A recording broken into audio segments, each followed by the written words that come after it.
Yo, what's up everybody? It's Manga Mike here, and in today's video I'm going to be talking about character design, and I'm going to be using JoJo's Part 5 as my case study for this. So before I get started though with all of that, please be warned that I'm going to be talking about the main antagonist of JoJo, so there's going to be a lot of spoilers. So please do not watch this if you do not want to be spoiled. If you don't care, go ahead and watch. Alright, let's get started. Alright everybody, so before we really get started, I want to say a couple of things. One, I think that I have chosen this particular part because I feel like Araki does a great job when it comes to almost all of his character designs, but I do think that Diablo in Part 5 is one of his better ones, and I'll show you why as we go through, but I think that it's just a really great case study for these 5 different things that come with shape design that I want to show you. So grab your popcorn. This is going to be a longer video because there's a lot of information to cover, but let's get started. So there are 5 at least things that I think I can break down character design into, and I'll go ahead and go through them and define them. One is shape language. So shape language is the shapes that are used throughout a design of a character. It can be like triangles, circles, squares, diamonds, cubes, even things like that. And then color. Color is the hue, value, and saturation associated with a character. So look up those 3 words and see what they are.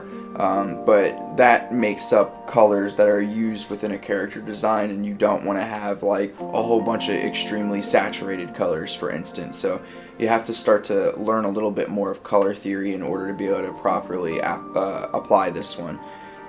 3 is practicality. Now I will say this, in this character design there isn't too much in regards to practicality that doesn't coincide with the 4th one, which is character connection, but practicality can be seen when there's like a kind of like physical need that a character may have, right? So that physical need might be like, if it's really cold outside, having heavy clothing. If there's a disease, talking about COVID, if there's like a disease in a particular race, having masks or respirators of some sort might be important to those characters practically, right? If the character had a leg chopped off, like being able to have like a peg leg or a prosthetic of some sort might be something that needs to happen practically. Number 4, character connection. So character connection is the aspects of character design that are directly connected to the personality type of that character. And I will get into this a lot, especially towards the end of this, so please be sure to really like watch all the way through to get a good understanding of what I mean by character connection. And number 5 is an interesting hook. And a hook is just something that helps differentiate your character from other characters within a specific genre of character. So for instance, if you're doing a fantasy type, and your character is just a character that has a knight's armor and a regular sword of some sort, right? It's not a very interesting character. You want to make your character have a hook. So maybe it is a character in a fantasy setting that has a knight's armor, a sword, but also around him or her there's almost like a back halo of 7 swords that consistently follows them around, right? Or something like that. And as they come across different enemies, they pull another sword out that might be used for killing like werewolves or something like that versus killing vampires. I don't know. Something like that would be an interesting hook. Okay, so let's go into the character design aspect. So as you can see, I've already gone through and circled some of these things just to kind of point them out, but let's go over Vinegar Doppio first. So there are 3 parts of this particular like character even existing that are fulfilled within my 5 parts that I just talked about, right? and those are practicality, character connection, and a hook. So in regards to practicality, Doppio existing allows for Diablo to be a foot soldier at times, but he can also stay hidden because his actual physical being is different when he embodies Doppio. So that was a bit of an obstacle for Araki to address, because it's difficult to be a mob lord and for no one to really know your name or what you look like. So this achieves that in regards to practicality.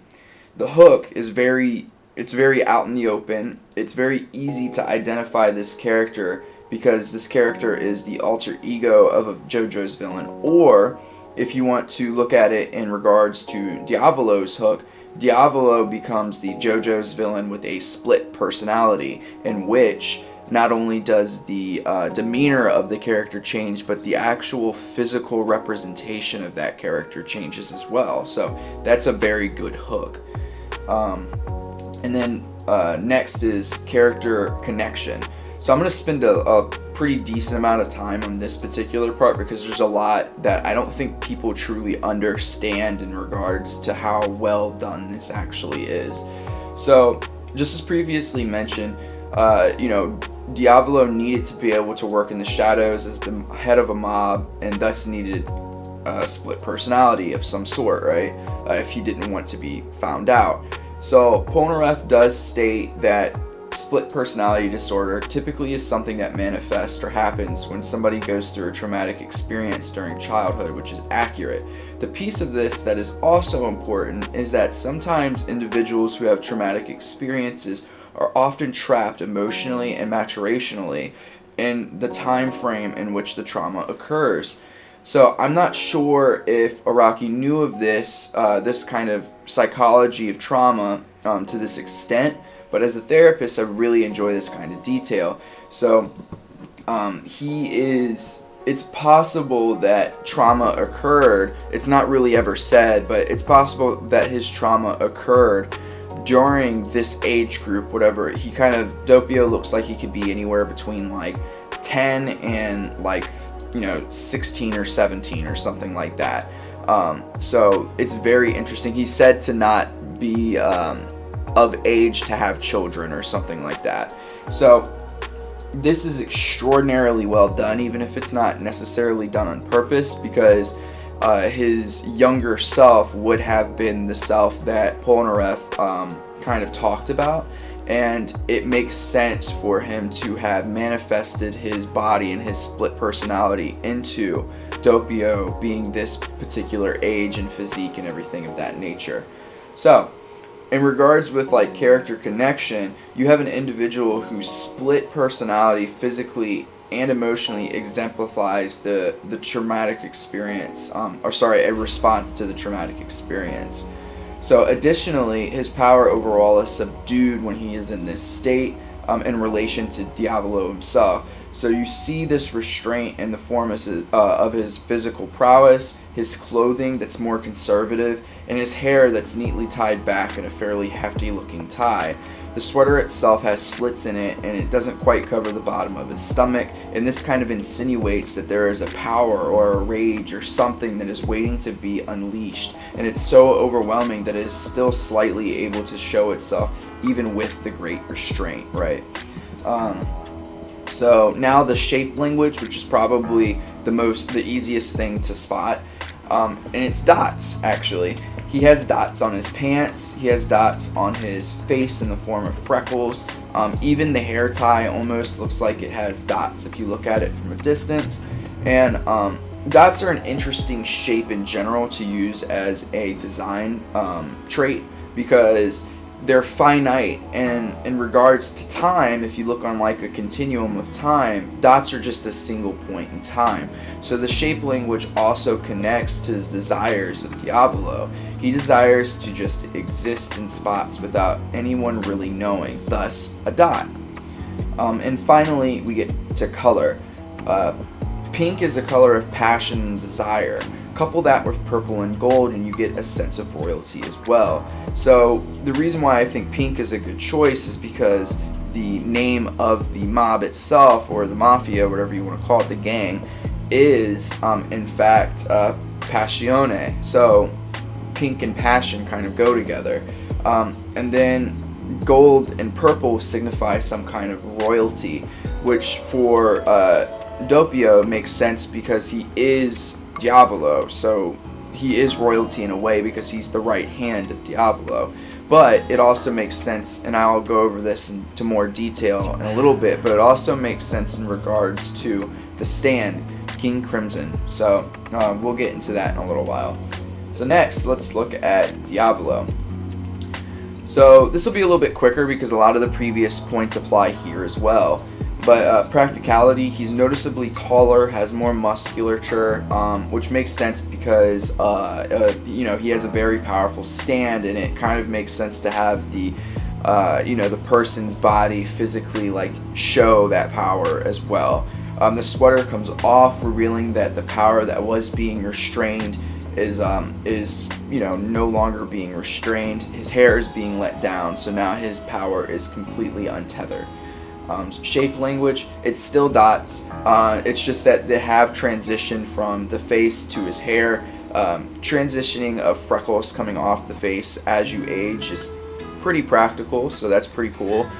Pretty cool way of showing the age gap between the two. The purple and gold, as far as colors, are still there. There's actually more gold as he's got gold bracers on now. So even more indication of royalty in some way.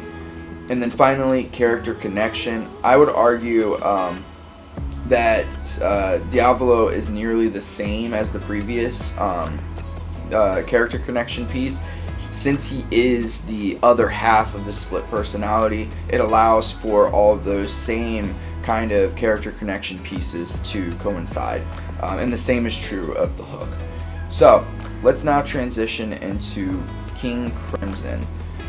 So this is one thing I really like about JoJo's, is that the stands also connect back with the character in a very good way. It's a very meaningful way. So let's look at that first, character connection. The first part to re-mention is the color usage, right, from Diablo and Doppio, right? The gold and purple perfectly represent the royalty that King Crimson, right? King Crimson is so powerful that he is named King Crimson, King. So like it really works out, I think, very well. And then the manifestation as far as character connection with Doppio is extraordinarily awesome to see. He just kind of pops up, the second face that King Crimson has on the forehead pops up in the same place on the forehead in Doppio. So the reason why I really like this is because of two things. One, it's Diablo's way of sharing only a portion of the power that that he has with his alter ego, and secondly, it's a great visual representation of the psychological happenings of the two. Diablo is acting as a separate entity within the psyche of Doppio, so it's almost like a growth of Diablo is coming out of Doppio through the head or through the brain, which is what is actually happening during these scenes when he's picking up frogs and stuff like that and acting like they're telephones. So it's really interesting to see, and I think it was really well done. In regards to practicality, it works really well because it takes time for the physical and emotional change to occur for Doppio to go into Diablo. So the smaller manifestation is a way to ensure the life of Diablo is being preserved, right? So that's really interesting too. Now, let's break down King Crimson's full physical manifestation. There isn't much in regards to practicality besides what I just said, so I'm not going to really worry about that too much, besides being able, like him being able to speak English very well, because Diablo typically uses King Crimson to talk to whoever he's talking to, so he doesn't reveal his own face and his own voice. In regards to shape language, there has been a change, which I'm not 100% sure about, but instead of having dots everywhere, there are now diamond-shaped crossings across King Crimson's head, upper and lower legs, biceps, and chest. So my only real guess to this is that King Crimson is the one that is being more frequently shown throughout the series, so his presence is more of a line rather than a dot in time. So that's kind of what I thought about when I saw this, but I'm not sure if that's what he was going for, or if he just liked that particular kind of design better with the stand. Color, I think Crimson is a great color for him. Crimson and green are the two kind of analogous colors. That's great because they're complementary, and also Crimson just works really well for this particular stand because whenever the stand comes out, somebody's dying, so there will be blood, and I think that works fine. The character connection and the hook. So this is probably my favorite part about this overall design and what made me want to make this video, besides the duality of Doppio and Diablo. But the two faces that King Crimson has is just great. It's such a great, and it's maybe not so subtle, but I will say subtle, nod to both the duality of the character's personality and the two separate powers that Diablo has. And King Crimson has, the ability of foresight and the ability to stop/erase time, as Diablo kind of functions within that void. So in regards to in regards to powers and their functionality, it fits perfectly within the needs and desires of Diablo as a whole. He desires to erase his past, and his stand is able to erase the past of others, and Diablo makes the changes he desires without their knowing, even if it is only a finite amount of time. And then his ability to foresee the future allows him to make changes to what's coming in order to properly fit his own needs and not have to worry about creating a mark on the present or in the past that might come back to bite him later. So I think that this is the most important aspect that we should think of as comic creators. If you're introducing a magic system of any kind, your character's magic needs to be a complement of their needs, wants, and desires as a character overall. It should not be the opposite. Alright, and in regards to a hook, his hook is fantastic because you can just say, the stand with the head growing out of the other head, and you immediately think of King Crimson. So that is a fantastic hook. Alright, so that is the video. I'm sorry that the visuals weren't great. I did try before making a video with clips from the anime and stuff like that, and it immediately got copyright claims, so I'm not even going to worry about that stuff. I'm sure that this wasn't too horrible, so I hope that y'all enjoyed the information at the very least, and I hope that you learned a lot about character design. Alright, also, I am sorry that this video is coming out a couple days late. I had a really busy weekend, so I wasn't really able to sit down and edit and everything, but yep, I appreciate you being patient with me. I'll probably do a live stream soon as well. So, without further ado, I'm going to go ahead and end before y'all get tired of me. If you haven't already, I'm Manga Mike, and I'm out.